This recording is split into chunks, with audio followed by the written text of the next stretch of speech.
Today's podcast is proudly sponsored by Awaza, the name behind some of the most trusted pond equipment in the hobby.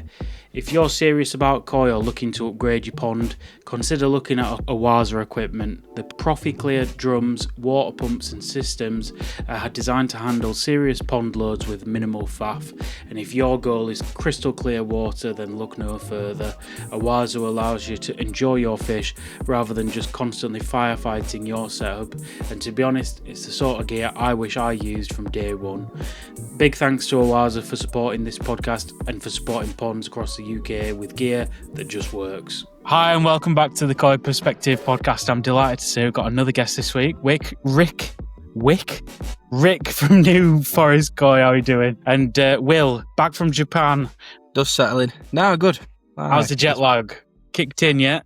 Yeah, I 4 to 5 days. I'm on it now. Yeah. I'm still hanging a little bit. It's like you wake up and you're like, no, I want to go back to bed. But, so we've got Rick on this week. I wanted to get Rick on for a while. I don't think we've had you on a podcast yet before, and we're nearly a year into doing it. But this year you've had a load of different projects going on the farm, haven't you? So you've done a food trial, essentially raising all your fish. For people who don't know, you breed loads of different varieties on the farm in England, and you've been testing different koi foods amongst the varieties you raise, which is really interesting test because it's all the same genetics of fish across different foods. So it's like probably the most precise test you can give. In terms of the trial, what are like the key metrics then for like doing a koi food? Because we can all, I suppose, use as eyeballs at the end of the set time that you've been doing the test and look at a fish and go,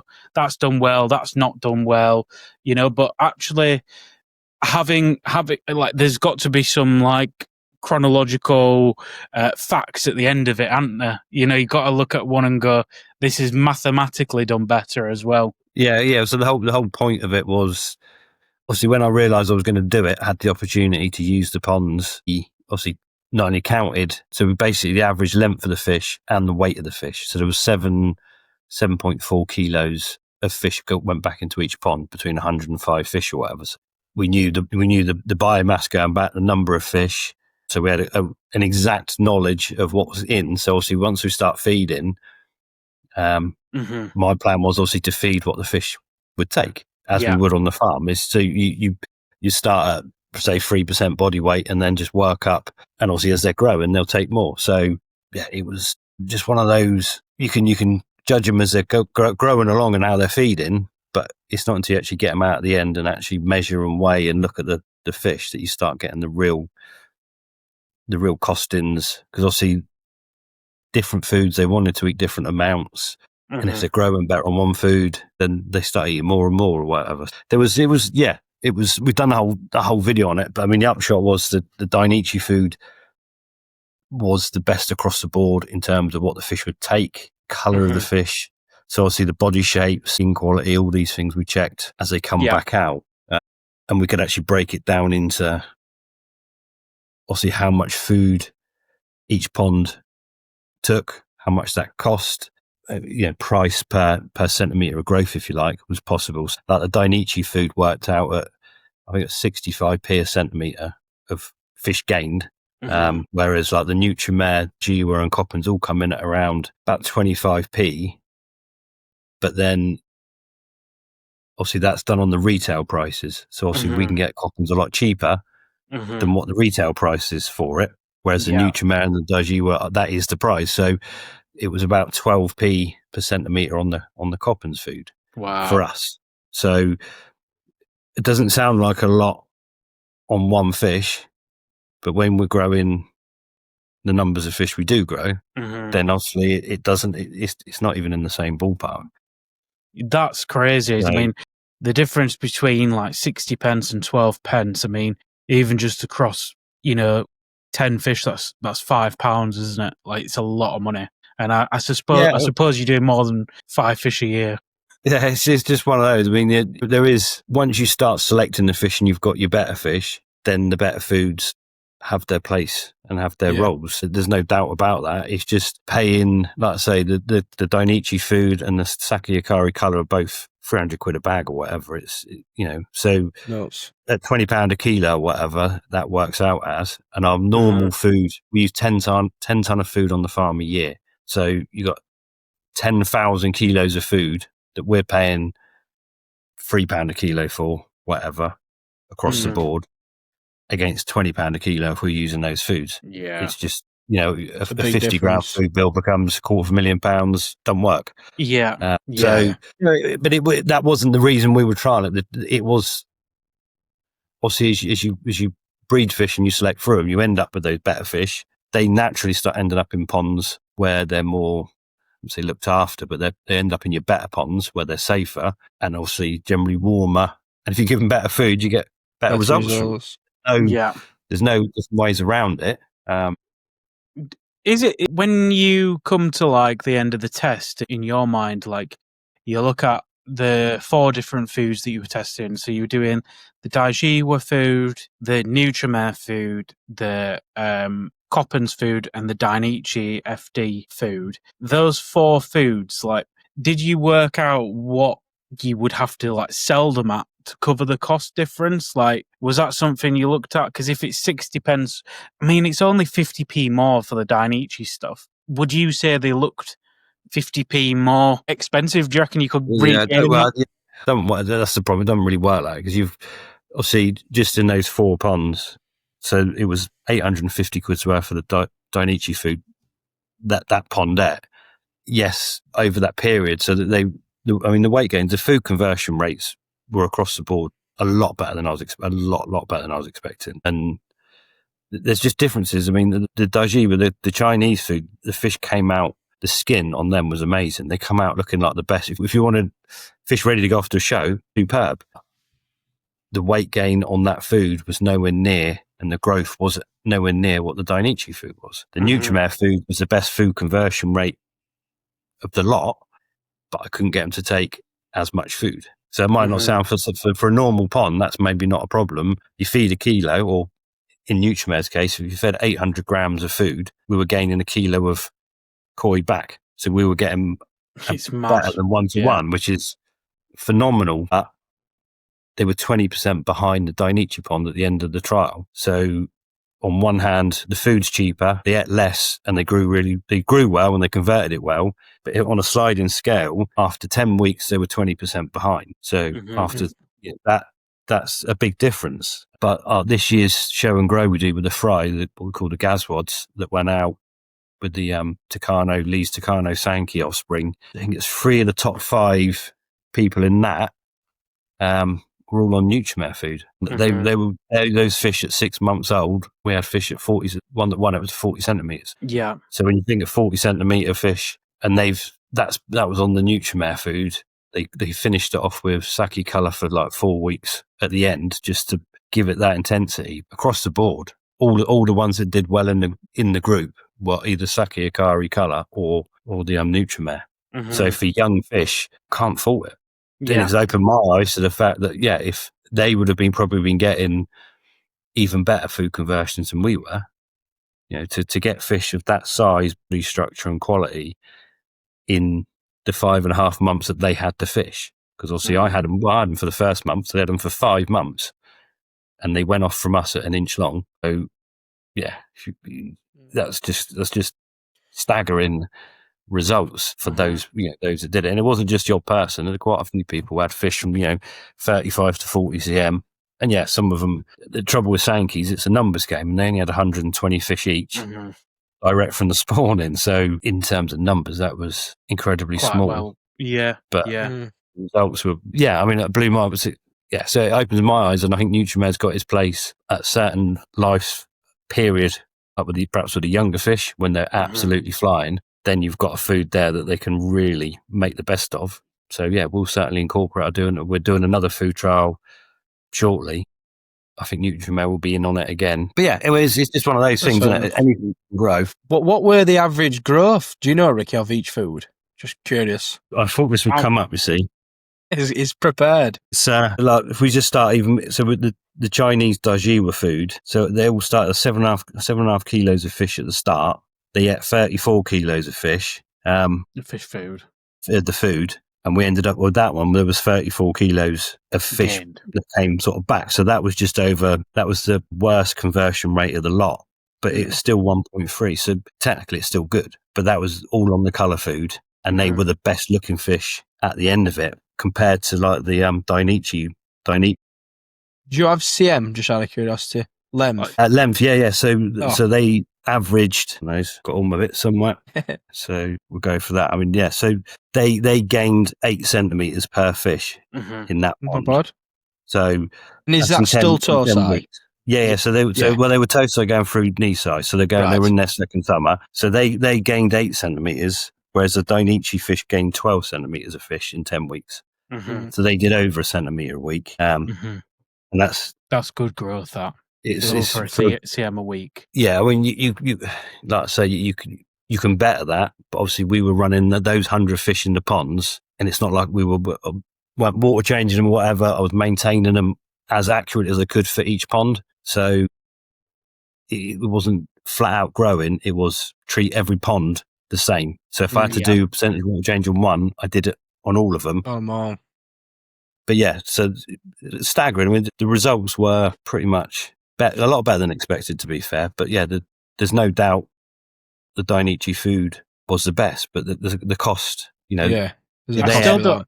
Yeah, from like a business point of view, I find it hard to rack my brains around the idea of like shifting towards anything that expensive when the results on like the Coppens and Nutrimare were so strong. Like for me, the big winners out of the whole thing was Coppens and Nutrimare.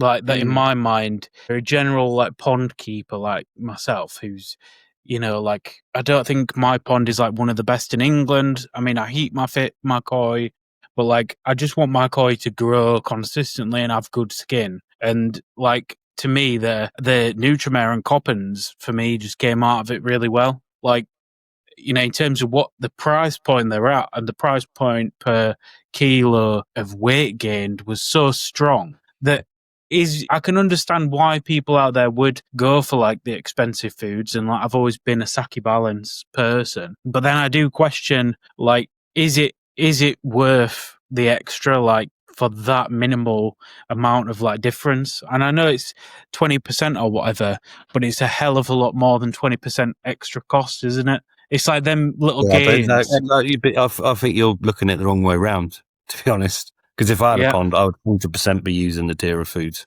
Yeah, because you'd want the most.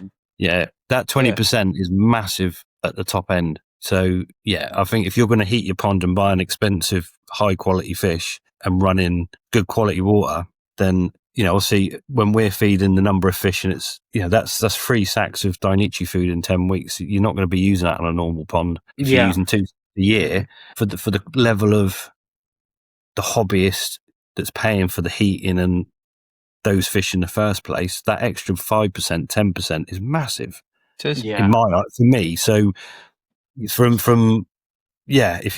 certainly if you're going to be paying to, like say, heat your pond and treat the water like you do RO water and run in a drum, and I would be using the best food I could get my hands on. And I don't necessarily mean the Dainichi. Obviously, I'd like to try that against the Sake Akari colour, because that's the favourite of their diets that we use, which we have done a trial with, but not against each other. So you can't compare. But yeah, just to touch on what Rick just said then, like for me as a hobbyist, if I was buying an expensive Tosai or expensive Nisai, which even for Tosai, it's not unusual to spend over $1,000 on the top Tosai. You want every centimetre possible, especially in the first 3 years.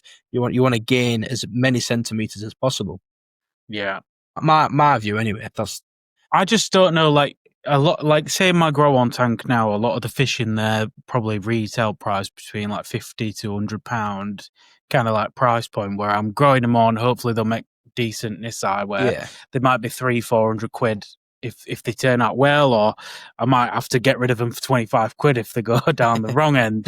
Like you never know with Tosai idea. And part of me just thinks to myself, like, is it for like a growing environment for Tosai? I know that sake might be the difference between getting that extra 2-3 cm a year or whatever, like, but I don't know. I mean, I've fed Nutrimare in my grow on tank. I was really like happy with the results on it, and I think I did roughly a centimetre a week in there over 90 days. I think the best result I got was 90 days, which is what, about 13 weeks. I did 15 cm on one fish, which was like pretty spectacular on that one fish, but it was a Makashi and it was always going to be like a bit of a growing monster. Not if it would go Sankey, I'd be patting myself on the back and telling myself what a good job I'd done, but it was a Makashi. So I was happy with the results in there. And I guess for like a lot of people, I guess the other question I've got, Rick, for you is how much do you think you push the fish? Like, do you think you could have got more food into some of these ponds, or what are you pushing them to what you perceive as like maximum? That 3% body mass per day is what you're feeding them, 3% of their weight per day. Or do you think you could have gone more on some ponds or less? Or I guess what I'm trying to get at, do you think when you're doing that also, do you think the skin is at detriment for skin quality or I could have fed a lot more if I'd been on top of the. So this is the problem. If you could turn around and say, well, if I clean the filters and water change more and whatever, then I could have pushed more. But then that's kind of cheating. I've got to do them all equal. Yeah. And so I was literally feeding to what the fish and the water would tolerate. Yeah. So yeah, that to do a food trial, the trouble is every food trial you can change different things. So the one we did has obviously got nothing to do with water clarity and waste really. I could see the waste at the end because it's all in the settlement chambers and they were left for the whole 10 weeks. There was no cleaning of that whole section of the pond. So I know what waste was in each come the end of it. And it wasn't particularly different between them. But water clarity wise, there was a massive difference. We don't run UVs on them, but we're literally doing it on what the fish are performing like and their appetite. And obviously there's something in the Nutrimare food that they just didn't want to take as much as some of the other diets. They just physically wouldn't take any more, even though the water was actually better in the Nutrimare pond because they were eating less food and there was less weight of fish. But they would just seem to have a threshold at a lower quantity of food. And obviously that then, although they're converting the food really well, they're not growing in the same. So obviously we're eating more and more and more and more. And they were getting away. I guess from your point of view, if it was your hobbyist pond, if you were feeding exclusively Nutrimare for that year, what you're saying is you would have liked to have been able to push them further, but you don't think there was the capacity there to do it on Nutrimare, is what?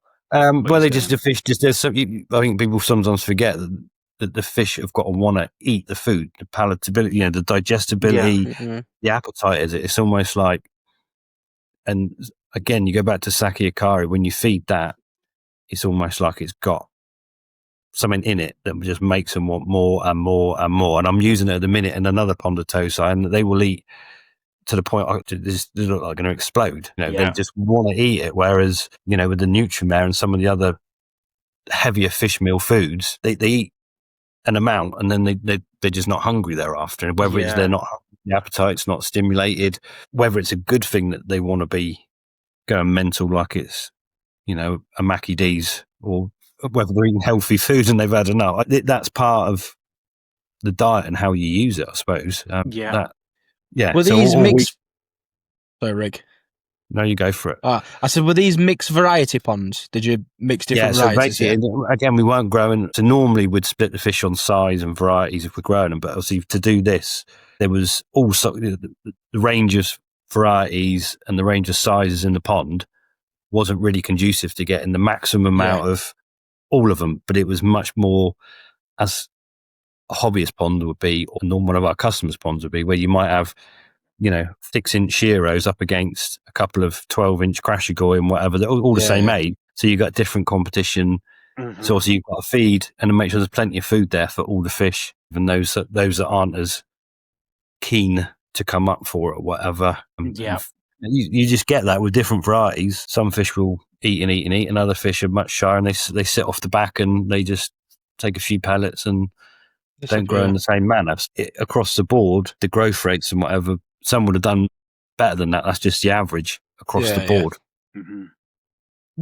How important for you is water clarity, Rick, or is it just a case of you like to see what's going on? To be honest, it's just generally not even something you worry about when you're growing fish.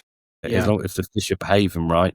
Don't get me wrong, it is nice if the water's clearer and you can see the fish that much better. But in reality, when you're growing in polytunnels and whatever, depending on some of them run clear regardless, and some of them always have a hint of green. And it's more generally a bit of algae. It's the algae that's sort of trying to grow in a bit of sediment or whatever in the ponds.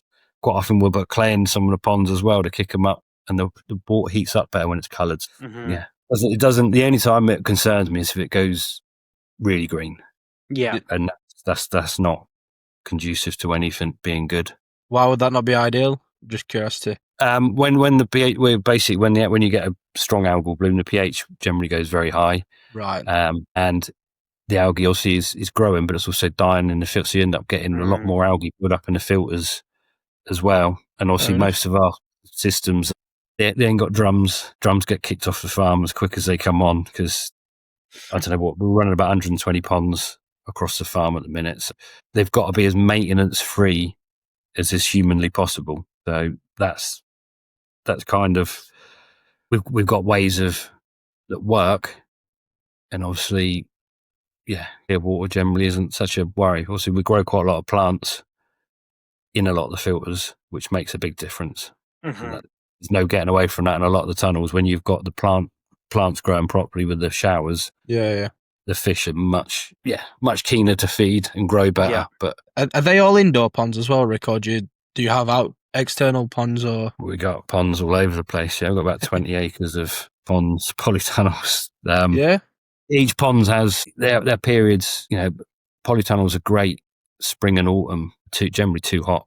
The hot part of summer, you are fighting battles of 35-degree water is getting too hot all over the place. Whereas your outside ponds at that time are absolutely flying. The fish will quite often, they might go and be in 5 ponds through the course of their first year, from hatcheries in polytunnels out to fry ponds, back to indoor ponds, depending on if they're being grown, if they're being stored, ready for sale, what we're doing with them.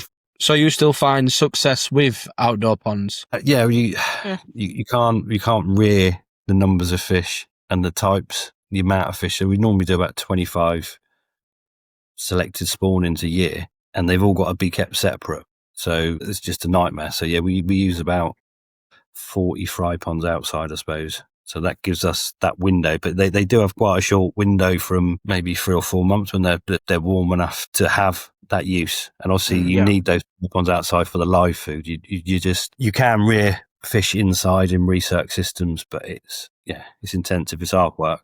Do you know how many eggs you approximately will raise a year? Like, I know you can't count them, but do you know how many? The thing is that it done really well. Like, when we put a parent set in to spawn, so we'll put them in number of fish in the ponds or whatever ready, and we'll watch them.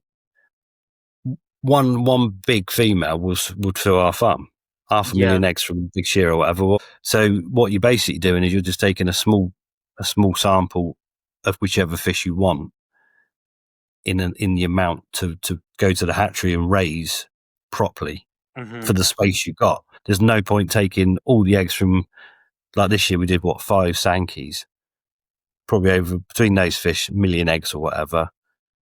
That would fill the farm twice over. It's just basically what you end up doing. You reduce if you put too many eggs in a pond, or you hatch too many fry in a pond, you reduce the environment for what you want. So if you know that pond can raise 20,000 fish to an inch, you really only want 20,000 fish in it, perhaps even slightly less, but that's your maximum. But it's so easy just to put too many in, and then you've already got competition. If you haven't got it bang on, the fry will grow at different speeds, and you get a split, and generally then it all turns into a bit of a mess, and obviously it becomes survival of the fittest. And with koi, that's unfortunately not what you want, because the strongest ones are generally the plainer. If you breed whatever variety you breed, pretty much the ones that are going to grow fastest aren't the ones you want. Desirable ones. The ones you want to be keeping. So you disregard a lot of the eggs then? So you we probably dump 5 million eggs a year. Oh, fair. That's Because mad, isn't it? you just from, I don't know, it's my 32nd year doing it.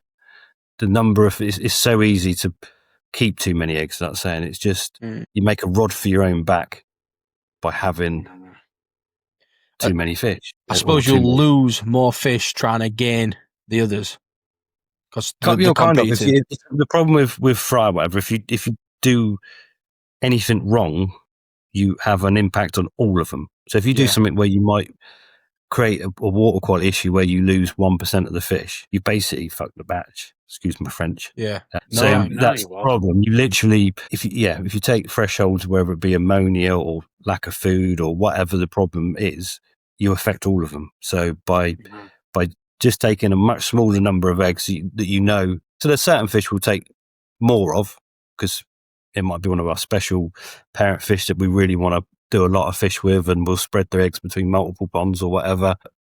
In reality, we need lots of varieties. Yeah. So for me to do 25 varieties, which is almost unheard of, there's not many farms in Japan that do the varieties that we do. Yeah. The only way we can do that is by going, right, well, here's 10% of this Yamabuki's eggs. That's all I'm keeping. And it's kind of goes against every grain in your body. You've looked after that fish. You've done everything you can to get it to spawn, but then you're going to throw away 90% of its eggs before you go anywhere. But there's absolutely no point of, a big crashigoi. A prime example, our original Kanishi crashigois 20 years ago, one fish would fill the fish. It's just what you can't market that number of fish. So why try and keep that number of eggs and fry? Just take a few thousand. If you only want 2,000 crashigoi at the end of the year, don't try and raise 1 million. Yeah. Do you think it'd be hypothetically, Rick, and suppose that you had the customers for them like ready to go? Because I know what you're going to say is I can't just breed one variety because I'd have to sell only that one variety. But suppose you could just sell one variety, like in Japan. Do you think it'd be easier for you to just say, right, I'm going to be a Kahaku breeder and I'm going to have 5 sets of parents on Kahaku and that's all I'm going to do? Would that be an easier job, do you think? Obviously, there'd be less work, but do you think the quality level would rise because you're only doing one variety, or how would it affect things with you? It'd be a lot easier, yeah. 1,000 times easier, and the quality would go through the roof of that variety, but you just can't. Obviously, in Japan, it's a different world. Everyone in the world is going to them to buy their fish. The market's so big. Our only market is UK hobbyists, and a small proportion, well, I say small, a limited amount of people. Yeah, how many people are going to come to a farm to buy Kahaku, one variety? I don't know. It's beyond that to the extreme. It's not just Kahaku. So when we do Kahaku, I have to do Deutsch Kahaku, Aragoki, Ginrin, the whole shebang, and that affects the overall quality. So our top end fish aren't as good as they could be by producing all the different variants, because that's what people want. I can't change. Yeah. If I was a hobbyist breeder and just pick my absolute best fish to breed from, and that's, I could just cull and keep the best 10, I'd have 10 amazing Shiros or Kahakus or whatever. But from a business point of view, that just doesn't work. It doesn't pay the bills. You've got customers want what they want, don't they? Yeah. It's interesting. With different varieties, yeah. I was speaking to a breeder in Japan, and he said that he from all of like the little fry that he will raise and he'll bring them indoors originally and raise them to a certain size. He releases then 1 million out to the mud ponds, so like 5 different ponds, so 200,000 in each, and they're probably similar size to the ones you've got outside, Rick, like your outdoor, and he'd put 200,000 in there and then bring them in. And I guess that's where they really get culled down after they're brought in from there, because then you'd have ponds inside where you might have like 5,000. So it must go from like 1 million of them to like maybe 10 cm, 15 cm, and they're going from like 1 million down to like 5,000. And that's like, for me, I think that is the real crux of it. I think is the brutalness of that alone. And I don't know how much, like, you'd think there'd be a lot of dead fish lying around in Japan if they're killing 995,000 tosai, or whether or not half of them don't even make it outdoors. That's another question I've got. I don't know how that works. I need to ask more questions on it, but I find it funny. It's like you actually look at the numbers, 1 million, and then I looked this year at the Nisai they'd put out, and I think he put 200 back out into mud ponds. So you've gone from like 1 million right down to only 200 Nisai. I find it incredible to consider that you can run a business just on that. A lot of work and for not a lot of return in the end of it. That's the problem with some varieties. I think Sankey are horrendous for it. So, yeah. I mean, we started because we were using Lee's male to do the Welsh Dragons for the show and grow, and I had some new Tamora fish and some Sakai Company fish. I was like, boom, we're going to do a lot of Kohaku Sankey this year. We haven't done a lot for a few years. I think 16, 18 fry ponds just of those varieties, just of basically Sankey, that now are probably down to, so if you work out those 18 ponds, so you've got, I don't know, probably about 50,000 fish at first cull. And if we've got 1,000 half decent ones, it'll be about right.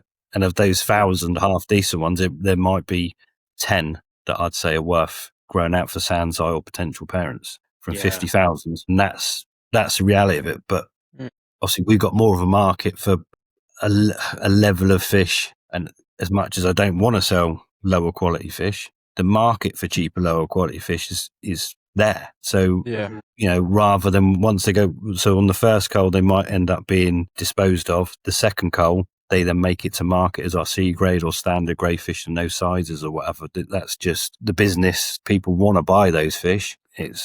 That's what happens. Obviously, we can't make a living off Go Sankey top end fish. It's just absolute nightmare. Yeah, that's fair enough. I went to the Polish farm many years ago, and they said something similar. They said they're like, majority of their income is like garden centre level koi, and then they'll just ship boxes of them all over the world, and that were majority of their business. They had a whole facility just for that, and that was sort of subsidising the quality stuff and where they're selecting different lines from.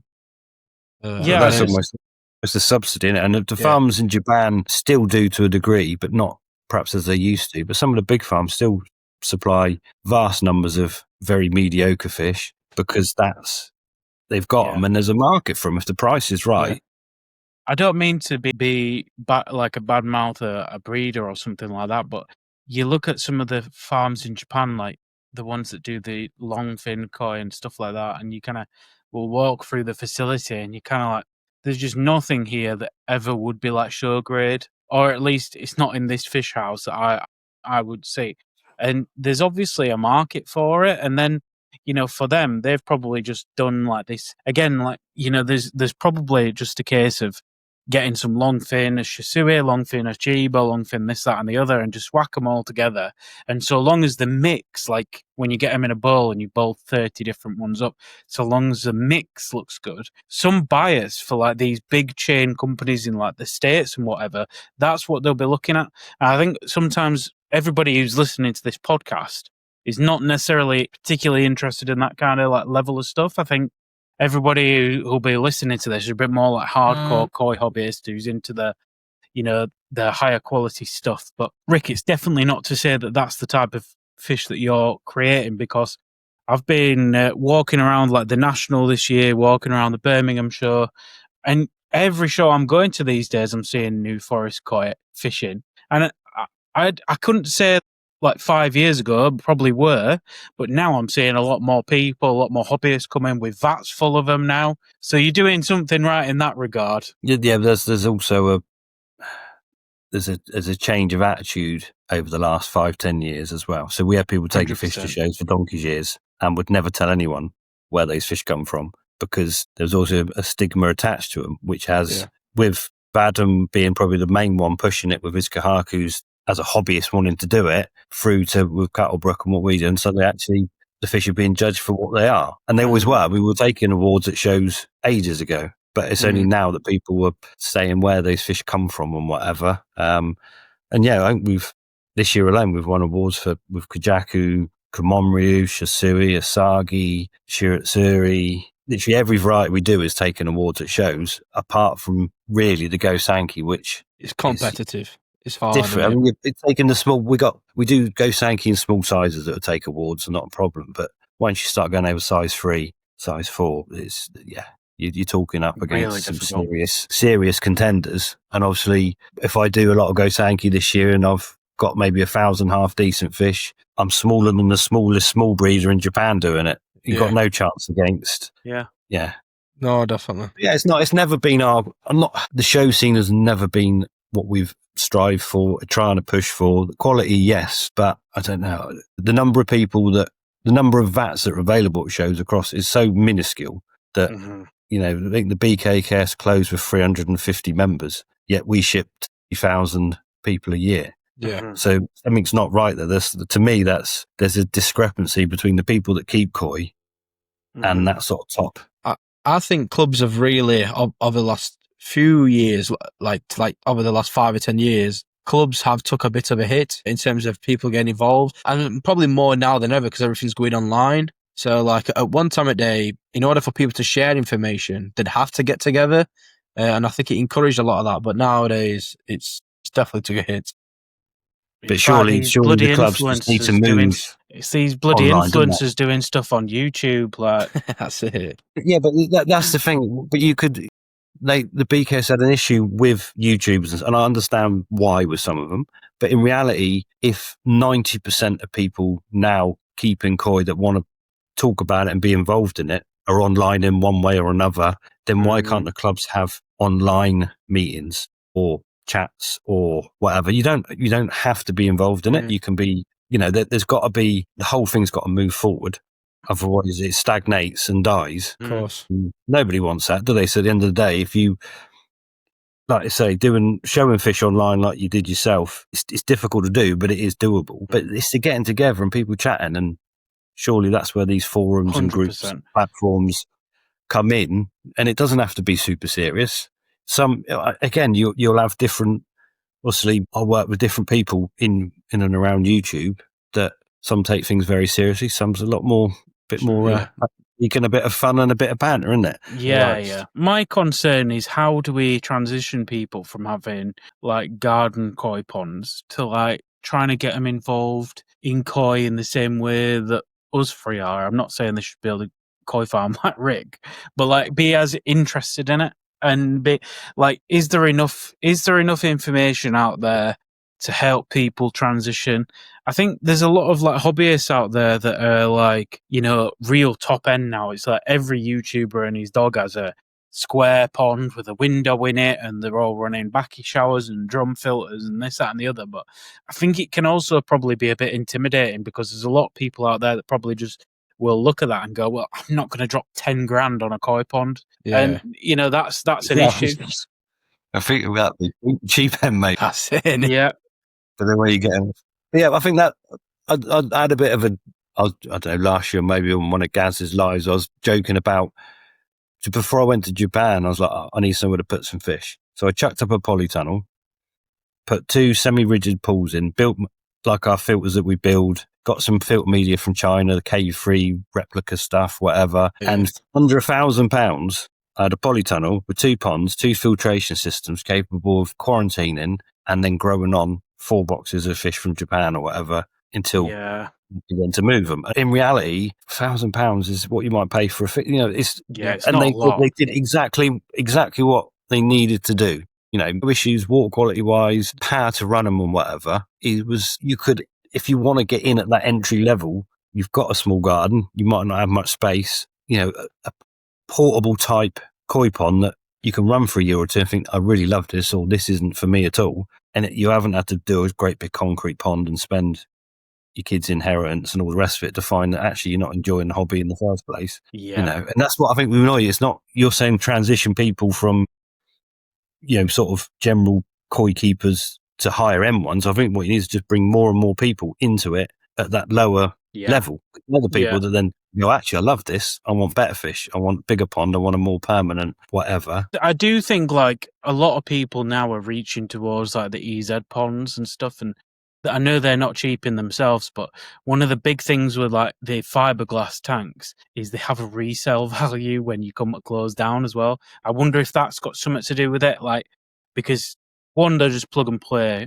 And for somebody who has a really small garden, might even be renting a property. Well, that's the thing, isn't it? A lot of people rent, don't they? So a lot of can't people rent. So an EZ pond, that's something that can just lift up and down on a patio, like, them type of things I think are becoming more popular. And, I know they're, again, not cheap, but they do have a resale value. They hold value when you come to sell them because they are a quality product.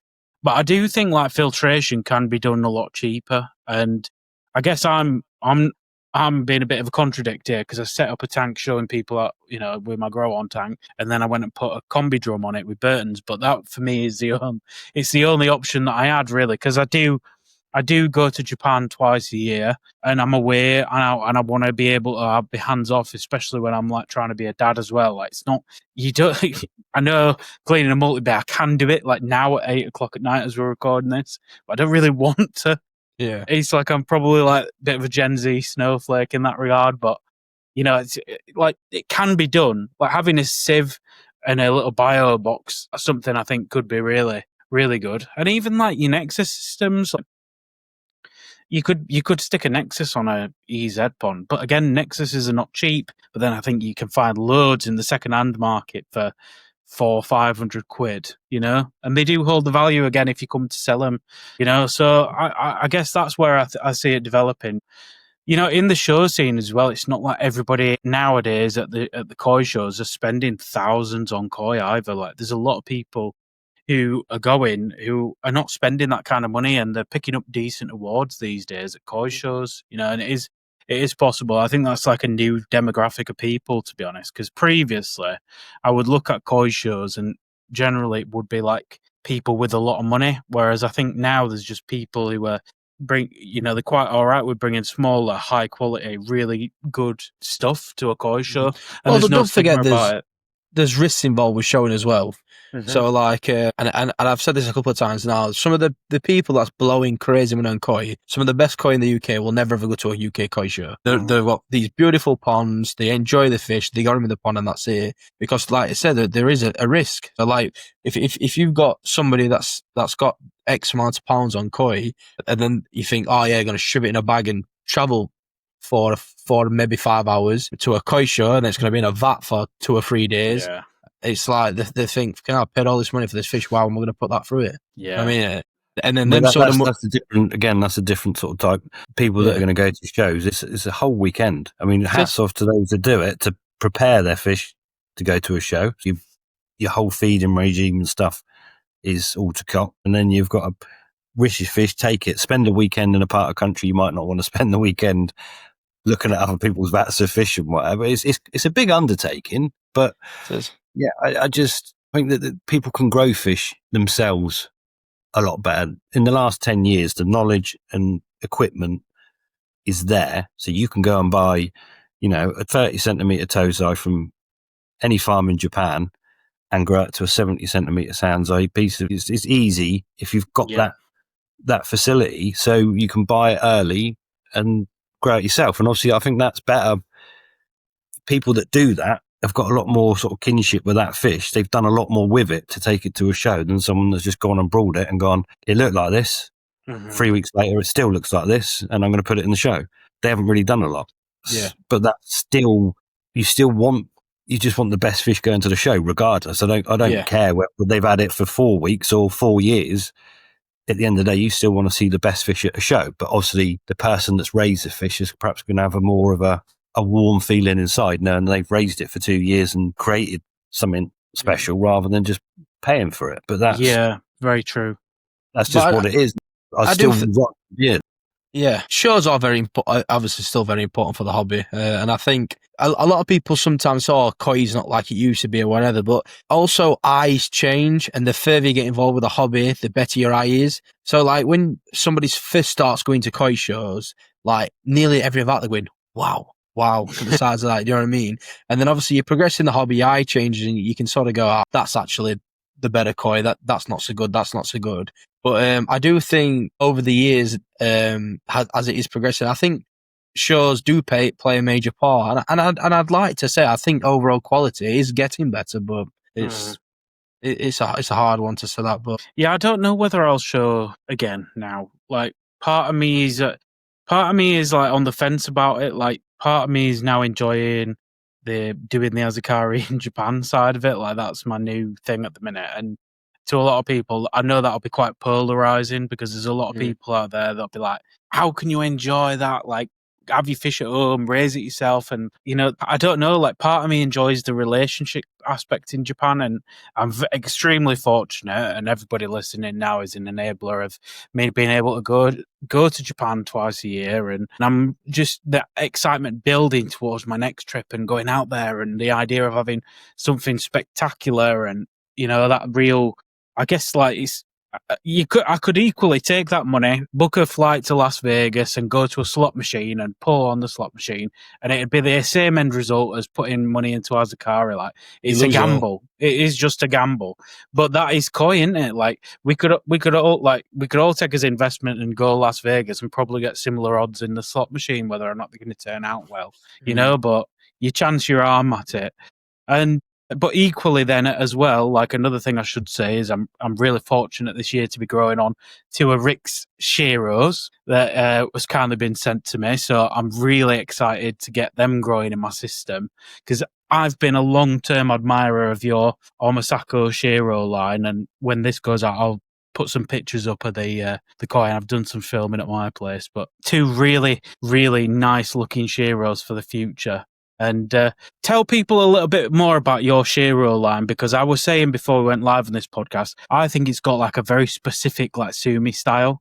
Like it's so lacquered, the Sumi style. It's not like a Kage style Sumi, I don't think. Well, like ink black. You mean inky black, yeah. Yeah, but the problem with that is obviously that's all coming from one original parent. So if we go a step back, obviously, as soon as we started breeding koi, the aim game was to have our own parent fish, and we've done that. So like the fish that won, the Shiro that won at the national, that's obviously one of the parents, that's one of our parents. So that's as almost as English as they get. Like the Shisuis, Yasagis, a lot of our Aragoki stuff are all second and third generation fish. So a lot of our parents now are our own fish.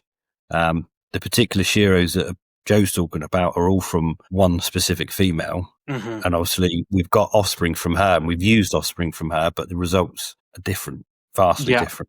So at the minute, we haven't got a replacement for her. And obviously she's a strange one because she only produces about 5% black fry. So any at series, normally you get about 40% of the offspring hatch black. Doesn't matter what we do with this female, what males we use, we get about 5 to 10% black fry. So the numbers, that's one of the few fish we will keep a lot more eggs from, because immediately we're dumping 95% of the hatch fish. Yeah. So we've got a different scenario with that. Yeah, you keep what you can get.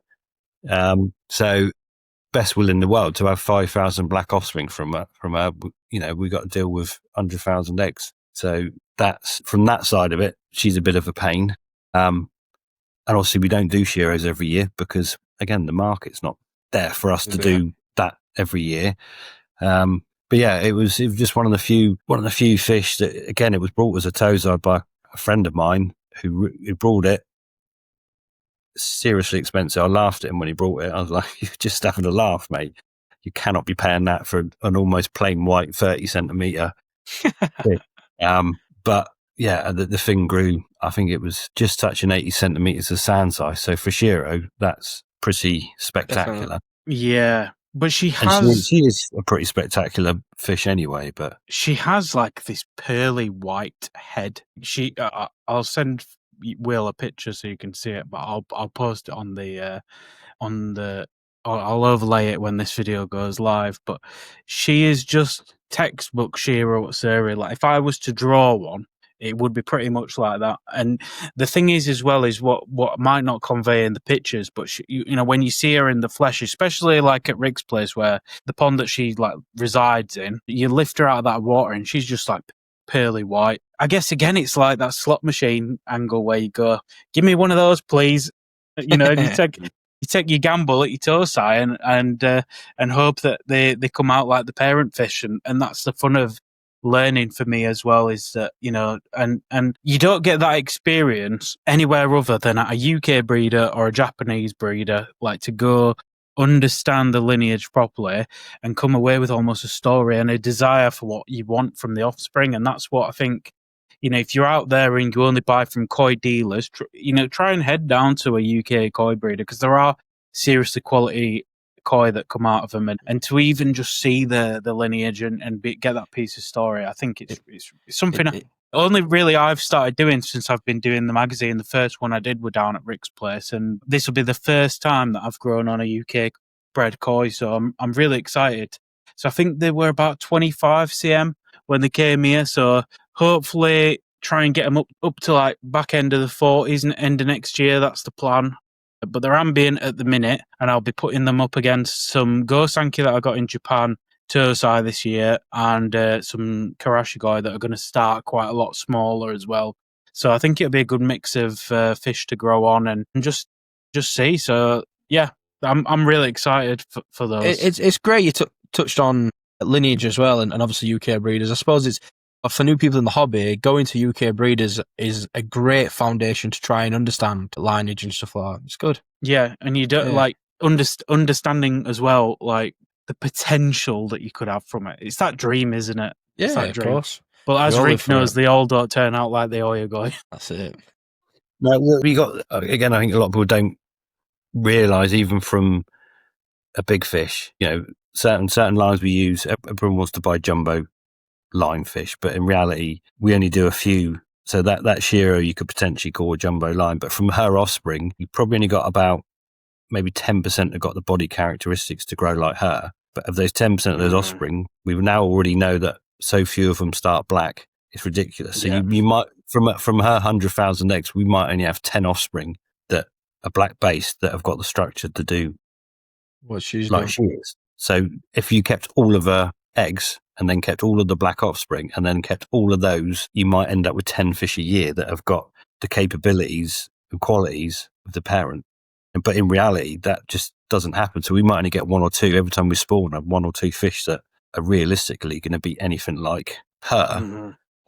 We have got an offspring that we've grown on and we use as a parent that is a spitting image of her, but it doesn't produce good offspring. Her offspring are absolutely horrendous. And that's one of the quirks of it. So we used last year, we used the original parent and her daughter, and we used the same male with both, kept them separate. So genetically, you'd think they'd be as close as they possibly could. But yeah, the outcome is vastly different. At some point, will you ever have to like move away from the? Would you ever test, say for instance, if you're breeding her with, and also some of the offspring from her, do you have to then at some point add a male in from something completely different? Like, I don't know even where you'd go really, because you got Omasako, you got like the DK line up in NND and stuff like that. If you bred a male from a different Shiro line with her, or what? But the DK line's Omasako. Yeah. This year we've done the DK. We've got DK parents. I've got Akawa parents. So Akawa's a good shout.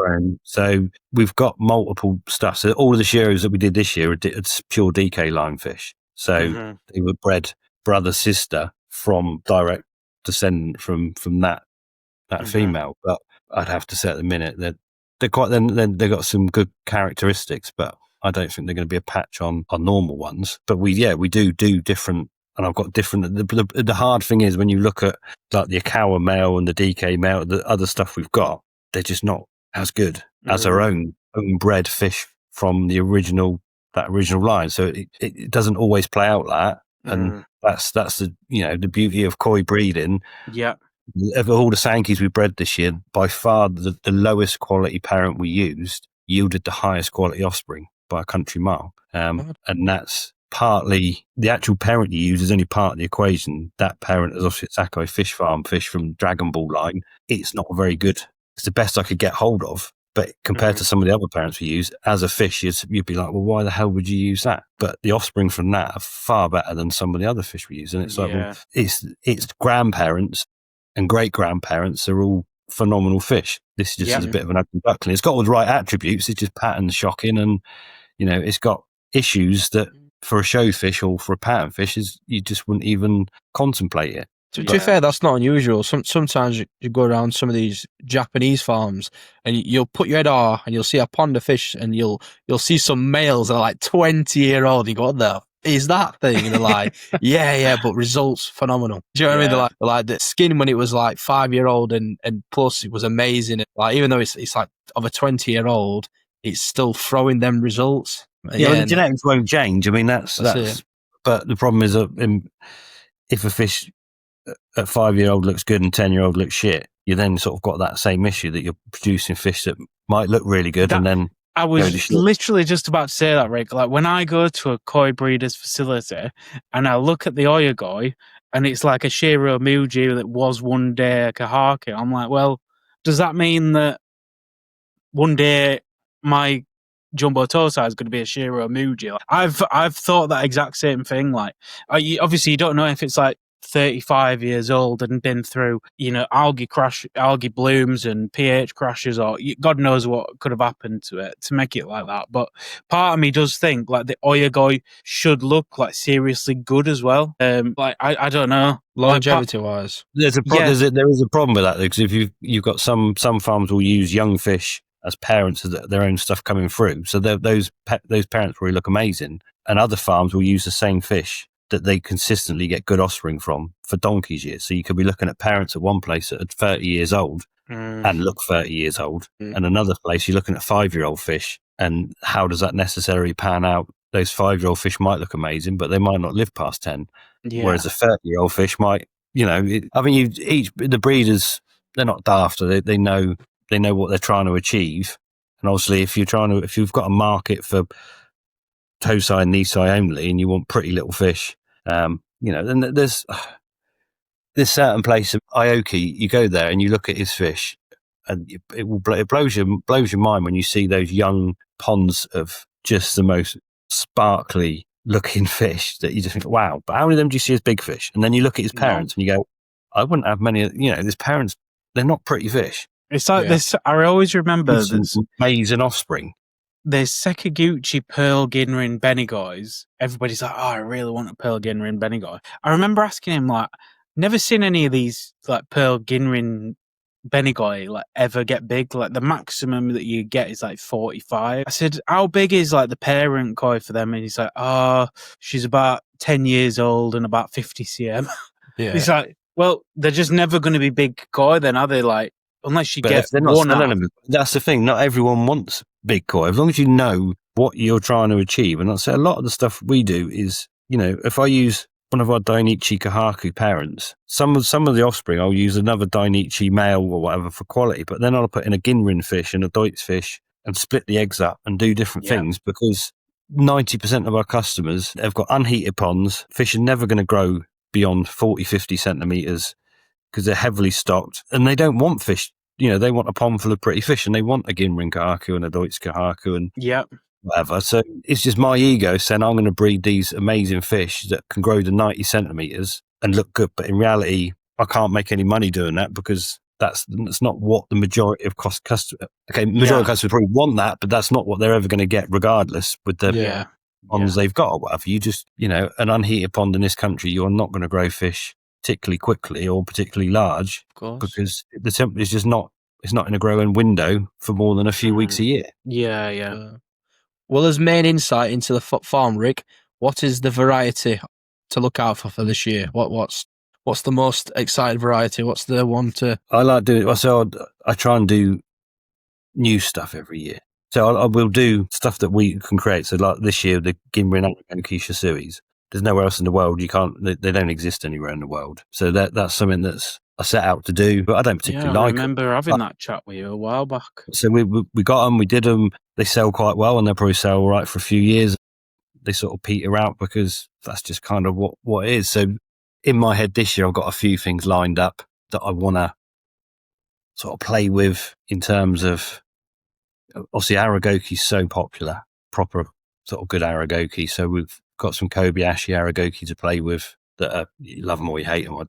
I'm a bit on the fence for them, to be honest. It's that sort of popularity. That's what people want. I say more people have windows. We've bred almost everything over the years. And for me, new parent crosses, new fish, that's always the most exciting stuff, because you get to see stuff you don't know quite how it's going to develop. Once you've done it from spawning a few times, it's not boring, but that excitement's not really there. Suddenly you know that those small percentage of fish that look like that, they're your best ones. They develop well and get the best out of them. That's kind of your normal job.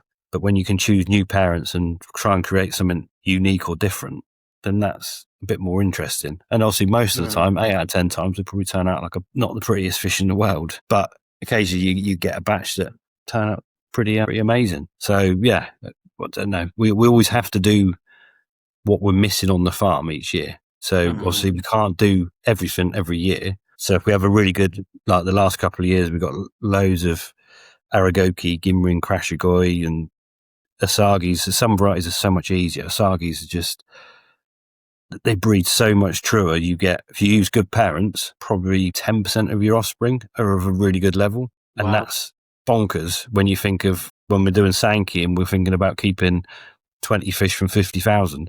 Just the poles apart. Yeah. It would be easier for us to just go and buy small, decent quality Kahaku Sankey shower and just buy them and grow them and then produce the other stuff. But that kind of defeats the whole object of what we've been trying to do on the farm. So some years like this year, we have to bite the bullet a bit, do loads of Kahaku and Sankey and just remind ourselves why we don't do them all the time. Because not only are they a pain, they're really hard. To be fair, there's so much knowledge out there about what makes a good Sankey and a good Kahaku that people that aren't even that knowledgeable in the hobby can still start picking out faults with fish that they wouldn't have done 10 years ago or whatever, because they've watched so much stuff on YouTube, they've seen all this, and suddenly, and we'll help as much as we can, but suddenly the amount of people that want a Sankey, but it's got to have Subosumi, it's got to be a nice free step, it's got, and suddenly you're talking about, look, there's faults in all of these, they're 30 quid each. Yeah. What do you want? Not easy. So it's a much harder, whereas a Ginrin Krashigoi is a Ginrin Krashigoi. It's got a good skin, good Ginrin throughout, a good body structure. They sell themselves. Yeah. So yeah, it is new weird and wonderful stuff. That's kind of partly what I like to do and partly what sells the best, because if you can't get it anywhere else and you've only got to look at the popularity, like say Aoki, Aragokis and all that sort of stuff used to be binned off. Of course. They were common and carp. now it's super. And you see, Makashi Ogons, I mean, stuff like that. 10 years ago, no one even bred because no one wanted them. But now, again, they've come sort of back in vogue. They grow big easy, like a ghost carp grows big easy. It's the same sort of thing, isn't it? They've got trendy names now, like Silver Fox and all that. That's it. Bronze Samurais and there's all sorts going on. Yeah. But, I think you have to sort of know the market you're aiming for, and if you try and fulfill that, and obviously for your own personal ego, like myself, I might want to do some good showers next year. So I'll pick the best showers and I'll do some of them. And that's more personal rather than business. Business is making sure we've got, obviously, if this year we haven't bred any Yamabukis, Platinums and Harawakis, then next year, first on the list is producing those varieties that your bread and butter to go with your Asagi, Shishuis and whatever. Again, like Joe was saying, to create that palette for people to come and buy boxes of fish. If you haven't got all those sort of varieties, then, they don't look so good. Individually, they might not be great fish, but in reality, that is what pays the bills. And obviously, if you can pay the bills, then you can have a bit of free time to say, well, actually, I'm going to do some really good Ginrin showers this year. They're not going to make us many money, but I might end up with some half a dozen good ones for 4 years' time. That's kind of, where we have to that's fair enough. Do it in some respects. Obviously, we use the best parents we can possibly get our hands on, but where do you get a Deutsch Ginrin Goshki from of a high level? You're fighting the reality if you've just got to get one that you can use as a parent, the best you can get to play with. But in reality, that fish is probably it's not as good as you want it to be because they don't really exist. They don't exist. You have to start somewhere. So if you've got so this year was something we were trying to do and we have done is Ginrin Deutsch Goshki. The only way I can do it is the only parent I can get is of at best mediocre quality. So then I have to cross it with the absolute best normal Goshki I can get my hands on to try and up the quality to try and get that some fish of it's one of those. And obviously we do all the Mark Gardner line stuff. That's always super popular. So obviously he was the forerunner for all this YouTube stuff. And see when he passed away and left those fish and we took them on, then I kind of owe it to him to carry on. They're so popular. And I mean, he was probably ahead of the curve using Aoki Benikikuru before anyone else was even breeding them really in this country.